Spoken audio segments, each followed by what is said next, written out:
This is WWE superstar Drew McIntyre, and you're listening to the WWE Podcast. The champ is the one that everybody wants, me. Becky Lynch is going to WrestleMania. Claymore! Austin 316 says I just whipped your ass. This is my iron. You're going to acknowledge me. Hi, everybody. Welcome to the WWE Podcast. It's time to talk Payback, which is going to be taking place tomorrow night. And lots to talk about. You know, when you look at this card, it's not one that overly strikes you as, you know, heavy on the star power side. But it's one that makes you look at it and go, this could overachieve. There could be some surprises. Payback has historically not exactly been a landmark event either. I can't recall anything monumental happening at a Payback PLE, but we certainly could have some surprises. And I know that SmackDown took place tonight. I did see something that occurred on SmackDown, so if you don't want to hear anything, spoiler alert, you've been warned. So let me just start with John Cena, who's going to be hosting Payback. That's what I'm gathering. No, I didn't see SmackDown. I just saw that part of it on social media. So you'd imagine that's going to be some kind of interaction with Seth and maybe his opponents of Imperium that are coming up on the Superstar Spectacle in India on September 8th to build to that match. I can't imagine anything else happening until September 8th, because don't forget, John Cena is on every SmackDown from here till October 27th. So he is here for quite a long time, likely the longest streak in the last 5+ years for John Cena, consistently appearing on WWE television. Now, it is interesting to note it is SmackDown. So, all the draft rules go out the window when it comes to having the other 3 guys that are in this match that are from Raw appear on SmackDown, just because. I also did see a picture, and I'm really hoping it's not true, of John Cena and Cody Rhodes holding up each other's arms or something. And if Cody Rhodes was on SmackDown, I mean, let me just save that for another time. But I have a feeling that that is a legitimate picture of John Cena and Cody Rhodes holding each other's arms up, and as if giving this stamp of approval again. It's just, all right. Yeah, I'm. By the way, I'm officially off the Cody Rhodes bandwagon when it comes to his babyface character. I'm done. All righty, moving on. Let's start with the matchups here, and then we'll get to any potential returns or surprises. Let's start with the Tag Team Championship Steel City Street Fight, and that consists of Kevin Owens and Sami Zayn versus the Judgment Day's Damian Priest and Finn Balor. Now, you know what you're going to get here. We've seen it many, many times before. These 4 men have been fighting what it seems like multiple months. And you're going to get a high-quality match, probably going 16, 17 minutes.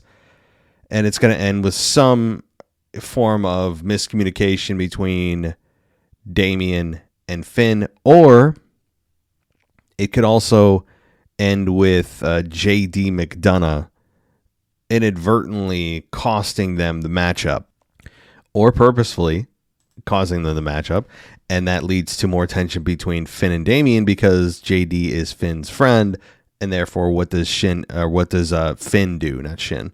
We'll get to him, but what does he do? So it's either miscommunication, which causes further tension, or JD McDonough purposefully or accidentally, quote unquote, costing them the matchup. And the Kevin Owens and Sami Zayn tag team title run continues. Now, even if that wasn't the case, even if Kevin and Sam are going against some kind of legendary team, right? Like, I don't care if it was the Road Warriors back in the early 90s, late 80s. I don't care because right now, they have a championship match booked for September 8th in India with the Indashir. You talk about completely foreshadowing or giving away the ending of this matchup in terms of who's retaining and who's not. that all but solidifies it. So yeah, there's just no chance, zero, that Kevin and Sammy lose this match. None. Or I should say, they could still lose the match, but the titles aren't changing hands. Alrighty. United States Championship, Rey Mysterio versus Austin Theory. You know, this one seems like a slam dunk that Rey Mysterio is going to retain. But there's a small hint that Austin Theory could, okay? The reason is, if you're on the bandwagon of Austin Theory winning back the United States Championship here, are twofold. One, maybe Santos Escobar gets involved here, and it looks like maybe he turns heel and he costs Rey Mysterio the matchup, giving the belt back to Austin Theory. Or the other idea here, or theories that support, no pun intended, Austin Theory winning back the belt is LA Knight. And why do I say that? I know he has a match in the card. We'll get there. But the reason is that Austin Theory is a heel. Duh, right? LA Knight cannot take the belt from Rey Mysterio. If you want his first major title victory to be against a babyface, I think that's a mistake. You want it to be against a heel. Take the U.S. title off a heel. It would not have the same impact if it was off of a babyface, and especially a beloved one like Rey Mysterio. Now, you could still have Rey retain, and then Austin Theory inject himself in there, and that's actually that's the easier solution, because you don't put the belt back on Theory, which nobody wants. Even if it's to put it on LA Knight, I think right now Austin Theory is just so cold. You don't want it on Theory. It was so nice when his career has actually been helped by the title being lifted off of him. So I think Rey Mysterio retains. But this one's a scary one, because they could go that road of Austin versus LA Knight one-on-one. But I believe, in my mind, that it's going to be probably a fatal four-way or a triple threat at Fastlane for the U.S. title. Rey will still be champion, I think, so I think he'll retain here. But it's probably going to be LA Knight versus Austin Theory versus Rey Mysterio versus Santos Escobar in a fatal four-way for the U.S. title at the next PLE. That's my guess, with LA Knight likely picking up the title victory there. And he can do it by pinning a heel without directly pinning the babyface. It's kind of a creative way to get Rey Mysterio another 4 weeks of a run. Have a nice quick run with the belt. And also not have LA Knight pin a babyface to win it off of him. So I think that's probably how it's going to go. Other than that, match quality here, I mean, as with a lot of these matches at Payback, this one doesn't particularly stand out to me that it's going to be a blockbuster. It's not. Rey Mysterio can still go. Austin Theory is more than capable, and obviously has the physical tools to have a great match. But I don't expect this one to stand out from a emotional standpoint, where the fans are with every maneuver. I expect just a solid match, 2.5 stars out of 5. If you're on that scale, or 5 out of 10, or maybe a 3 out of 5 star, something like that. Nothing crazy, but solid. And it ends with Rey Mysterio retaining. And maybe it's Santos helping him. Maybe, right? Alrighty. Let's get to a steel cage match here. Becky Lynch versus Trish Stratus. The match that all of us can say, hallelujah. This program is ending. It has to, right? I think that's how they actually marketed it, so they can't go back on it. Can they? This match is being billed as, well, it's the finale, no one can interfere, which is hilarious, with every steel cage match being sold that way, because every single steel cage match, in fact, almost attracts more outside interference, because, the referee just opens doors, nothing's locked, there's no roof. They want us to believe there's some kind of mystical force that will keep people out. But this program, I'm trying to enjoy it. I'm making an effort, which is always a bad sign when you're trying to enjoy something that you have to consciously try. Never a good thing, right? But this match I expect to be very physical. I think this match, honestly, will overachieve your expectations. Now, that's all proportional or relative, I should say, because if your standards for this match are in the ground, then if they even have an average match, it's going to blow you away, right? But if you think they're going to have an average match and they have an average match, then you're going to say, what are you talking about? It's exactly what I thought it was going to be. So I guess it depends on where your expectations stand as to when I say it's going to exceed expectations. But I think what most people believe is it's going to be just a standard wrestling match. Obviously, they're going to use the steel cage, take some big bumps, but I think the drama will be there more than we think. That's where I am. I'm putting my money is that they'll exceed from a physical standpoint, and they'll also exceed from a emotional investment standpoint. That's what I think. I think that is what's going to be a surprise here, where both women are giving it their absolute all, and they should, because they know, hey, this is, even though the fans weren't really into this, maybe in the final chapter, in the final page of the chapter, we can hook them and go, you know what, that wasn't such a bad program. So I don't think they're going to phone it in, and I think it's going to be, it's one of those matches where we're going to come back and go, yeah, that was much better than I thought. You know, it didn't blow me away, but better than I thought given the expectations and the build. So, next, LA Knight Miz. This one's not going to blow us away from any, I don't think it's going to be match of the night or anything. But this one, I think, is all about continuing the momentum for LA Knight. The most overused word in all of WWE's announcing history, the word momentum, will apply actually correctly in this case, because LA Knight has a lot of momentum behind him. I see LA Knight winning. If he doesn't, you know, I got to say, I don't need any funky stuff going on. I don't need anybody interfering to cause LA Knight to lose, which extends the program with The Miz. It's possible, and I'm going to throw that out there. It's possible because everyone expects LA Knight to win, and WWE has been, outside of the Battle Royal, has been very swervy with LA Knight's victories. Every time you think he's a lock, he isn't. So I would proceed with caution on this one. And if they think they can get more mileage out of LA Knight versus The Miz to Fastlane, then they may have LA Knight lose here. So what's my official pick? Oh, by the way, my official pick for Becky Lynch, Trish Stratus is Becky Lynch. So let me recap. Sami and Kevin retain. Rey Mysterio retains. Becky Lynch wins. I'm going to go... I'm going to go out on a limb here. I'm going to say The Miz wins because I think they feel that there's more value in this program. That'll eventually end with LA Knight getting the blow-off victory at Fastlane or Survivor Series, if they want to go that far. I don't think they will, but that's what my guess is. The Miz will steal a victory here, and it'll continue LA Knight's momentum without actually having him win. See, he doesn't always have to win to keep the momentum going. I think that's the thing I'm forgetting. And I think this is the one where most people look at this and go, "Oh, it's LA Knight wins." I would say LA Knight wins though if it's a one-off.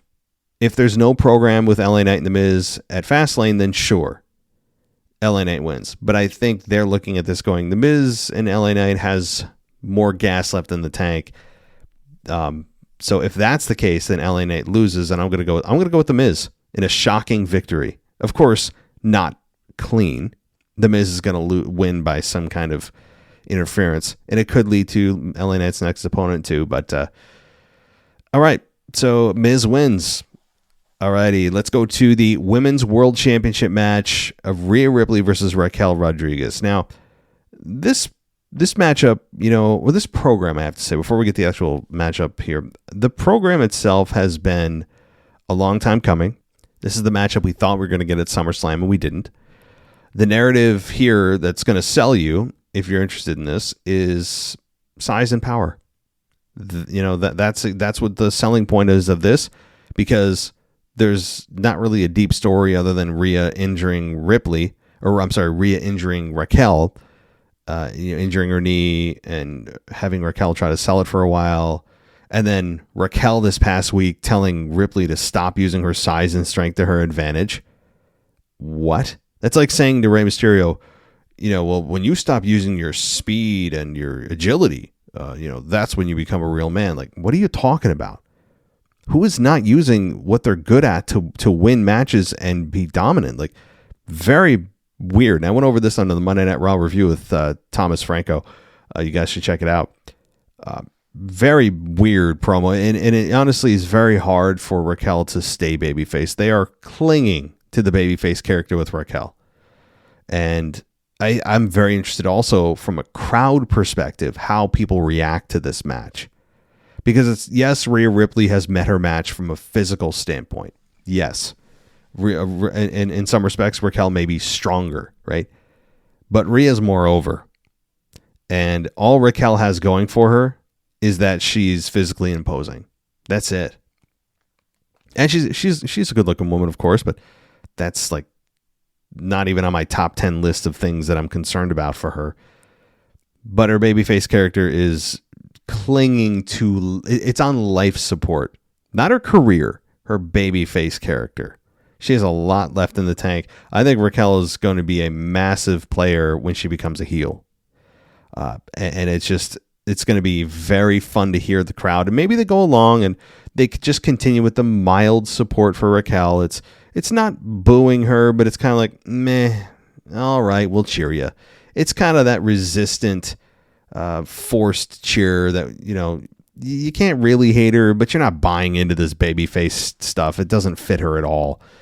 So I think that's what the reaction is going to be. I don't think it's going to be outright booing Raquel, but that's the only thing selling this thing, guys, is the physical part. That's it. Because you're like, wow, Rhea can't just toss this woman around. So the end of this, of course, Rhea Ripley retains. End of story. Case closed. Slam the book shut. Throw away the key, right? Lock it up. Because sure, Raquel is as strong or maybe stronger than Rhea. So what? Okay, so Rhea's not going to be able to dominate her by tossing her around, but so what? Rhea is mega over. She's not anywhere near her run being over. I could see Raquel, or rather Rhea Ripley, going through WrestleMania 40 and retaining at WrestleMania 40. So, honestly, this is a slam dunk. This to me is the most slam dunk match on the whole card, up and down the card. So this one's interesting to me from a fan perspective, and if there are any moments that make me go, wow, maybe. But this is all about Rhea Ripley, and it should be. Raquel has no chance of winning this. The crowd would, I'll tell you, if Rhea Ripley won or lost, I think the crowd would boo. But what I would like to come from this is a string of actual opponents. Like, this is her first real opponent since WrestleMania. Okay, first real, not only, but real. No disrespect to Natalya or to Zelina, but you looked at them and immediately go, yeah, this is a nothing burger. If they have a good match, that's all you can expect from it. There's no chance that they win. Raquel, is the first real challenger in the sense that it's a different dynamic with the strength and power, but you're still looking at this going, no chance, right? So it's the closest to a real opponent that she's had. Now, after this, they could go right to Becky Lynch. They could. I hope, maybe they're going to wait, but I think that eventually Bianca Belair and Rhea Ripley are going to tie it up. Bianca Belair and Rhea Ripley were teased the Monday Night Raw after WrestleMania. And it's really kind of fascinating they haven't got to that match yet. So Becky Lynch could be the next opponent after Becky Lynch, because she's going to need someone to work with after Trish. So don't forget that. And if Rhea Ripley beats Raquel, I don't know if we're going to want to see Raquel Part 2. That means that both of them finish up their programs and we get to Becky Lynch interrupting Rhea Ripley tomorrow night on Raw. Or rather, not tomorrow night. This coming Monday night on Raw. So, all right, let's continue on here with let's go with the Grayson Waller effect. Special guest Cody Rhodes. I don't really care about this. And I say it from the perspective of, what you're going to get from Cody. It's a way to get him on the show.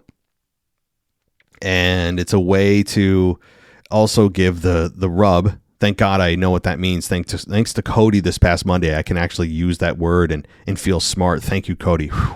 I would have been lost. You're expanding my vocabulary by the week, Cody. Thank you so much. If there's anything else that you want to ingratiate us with, and maybe bless us with some vocabulary, we all need to expand our vocabulary. We'd really appreciate it. So I really don't care about this because it's about Cody getting an entrance, getting his stupid catchphrase that's never going to catch on. And, eventually maybe it'll lead to a match with Grayson, but is Grayson Waller versus Cody Rhodes really a program they want to stay with right now? Maybe it is to give, Grayson Waller more rub from big stars, but he's lost almost every single match he's been in. So he would inevitably lose to Cody. So it would continue that string of losses. So I don't know how much longer you want to do that with Grayson Waller. But you could sell it by saying, well, he's lost, but look who he's lost to, right? There's no shame in that. But eventually you have to give the guy some wins. So we'll see. We will see. We will see. But I don't know. Perhaps we get a surprise in this. Somebody else interrupts, and it's not just Grayson Waller and Cody having an actual match or battling it out. I would imagine it's not a match because Cody Rhodes comes out in like his business suit, like he's about to attend an upper management meeting. So that's my thought. I mean, I really could care less about this segment because the Cody Rhodes is a massive turnoff for me right now. All right. Last match here. The World Heavyweight Championship, Seth Rollins versus Shinsuke Nakamura. A match that I didn't think I'd care about as much as I do. When I saw Shinsuke turn 3 weeks ago, whatever it was, I said, oh, okay, this is interesting for Shin, but, there's going to be no promos. It's just, one word interviews, and he's just going to, maybe look meaner. No, they have done an outstanding job, for at least from the expectations of what this build is or was going to be to what it actually was, and what they executed was just, it was just downright impressive. Mainly due to the Shinsuke Nakamura video packages and the subtitles, and Shinsuke, the way he delivers those promos and the content of those promos and the attacks from behind, and the watch your back and the getting personal with his family.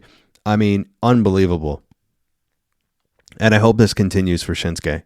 Even if he moves on from Seth after this, I hope that he continues on with his heel character and he doesn't just go back into obscurity in some kind of mid-card meaningless program with who was he feuding with before this? Was it it was Tommaso Ciampa and Bronson Reed. I hope he doesn't go into that again, right? He just goes back to that and we forget all this. No, they have something here. So perhaps Seth retains here, but they have part 2 at Fastlane. I wouldn't hate that. I think that there was a case to be made for that. While they looked at this as maybe a one-off, there is a case to be made given the fan reception to this, given the overall execution, and if their match at Payback delivers, maybe they think twice about this being a one-off. So we will see, but this match, I expect this match to be a match of the night candidate. You're going to see Shinsuke Nakamura at a level that we haven't seen him in a while. Again, if they give them enough time. If they only give him like 8 to 10 minutes, I'm concerned. If they give him 15 to 17 minutes, that's kind of where I think they should live here. And I expect a lot of near falls. I expect the back to be targeted, as that was part of the story going in. You're going to see the back being targeted, the announcers talking about his family and how Shinsuke wants to end Seth's career and take the burden of being world champion off of him and all that. It's going to be a fun story to tell. And it's just interesting. It is interesting, but it's simple to understand. There's nothing to really think about here, but you're going to see a lot of back targeting by Shinsuke Nakamura, as he should, in this matchup. And there's going to be moments where we wonder, hey, wait a minute, could he win? And even going in, they have done a masterful job of making you think, well, this is a real injury. Maybe Seth wants to get it cleaned up before WrestleMania season. And I keep saying that week after week, but if the recovery time isn't significant, meaning like more than 6 months, perhaps he does decide to kind of bite the bullet and maybe make it back in time for WrestleMania season, or maybe he doesn't risk it and realizes, nope, the doc said it's going to be 8 to 12 months. I don't want to do that. I want to wait till after WrestleMania 40, drop it there, and then go off into the sunset until, the following year. I would imagine, though, again, if he's been dealing with this pain for this long and it's a true injury he's been dealing with for this long, he has to know that the recovery and I'm sure he's gone to a doctor. The doctors have probably told him what the recovery time is and all that. And, that maybe it is a more risky procedure that could end up with him not wrestling again and all that. Perhaps that's what the doctors told him, which is why there's got to be a reason why he's held off on this, especially if it's giving him that much pain on a daily basis. So this is a hell of a story. This is a great story, great narrative, wonderful. And the different emotions that Shinsuke has all of a sudden been able to show on camera, the change of clothing, the attacks from behind, as I said, they're brilliant. The things he's whispering in Seth's ear, the watch your back thing, it's all been great. It's been A+. Not complicated, easy, but different and exceeds what you expect. It's great. So I expect this again. 15 to 17 minutes, some moments where you go, oh my God, this could be it. Ultimately, Seth Rollins, I think, will come out on top. So there's my prediction. I think Seth Rollins does retain, but I really, really wouldn't look at this and go, nah, I'm betting the farm on this. Seth wins. He probably will, yes. He's still the heavy favorite. But what WWE set out to do is put that seed of doubt, and for some it's more than just a seed, but for the majority of us, at least there is that little seed of doubt that Shinsuke could win. And that's all you can ask for in this program that came out of nowhere against an opponent that was essentially doing nothing since 2018. So this has been a pleasant surprise, and I think the match will deliver big time from just a pure wrestling perspective and drama and all that stuff during the match. So there you go. Seth Rollins retains, but I'm not 100% on that. I'd say 90%. That said, what about surprise returns? This will be the one pay-per-view where I don't predict returns and Randy Orton comes back. I guess Randy Orton could come back. If you're asking me, does Randy come back? And sadly, this would be one that I'd say Bray Wyatt could come back and all that. I think that if Randy comes back, maybe he attacks Cody Rhodes on the Grayson Waller effect. How about that? Randy Orton versus Cody Rhodes, there's a lot of history there with their legacy group and all that. There's some history there. But do they want to immediately turn Randy Orton heel? I don't know. But also, there's no Roman on this program or this card. There's no Jimmy Uso, at least the best of my knowledge. So, hey, things could change, but I would say Randy Orton still doesn't return here. I think maybe if he is coming back, it's at a bigger time at a bigger event.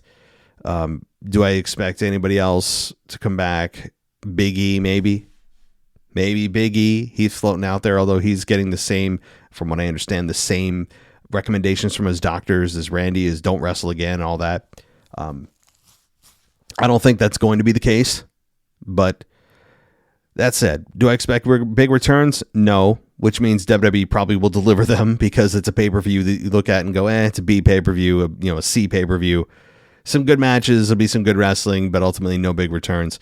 They could surprise us, but I'm going to say no. Straightforward wrestling, some heel victories here, especially with what match was it? The LA Knight losing. I think that could be one that surprises a lot of people and angers people. But that'll probably be the shocking moment is LA Knight losing. And that's kind of what I'm going with here. And Shinsuke Nakamura ends up losing, but coming very close. And you know what? Here's what I'll say too.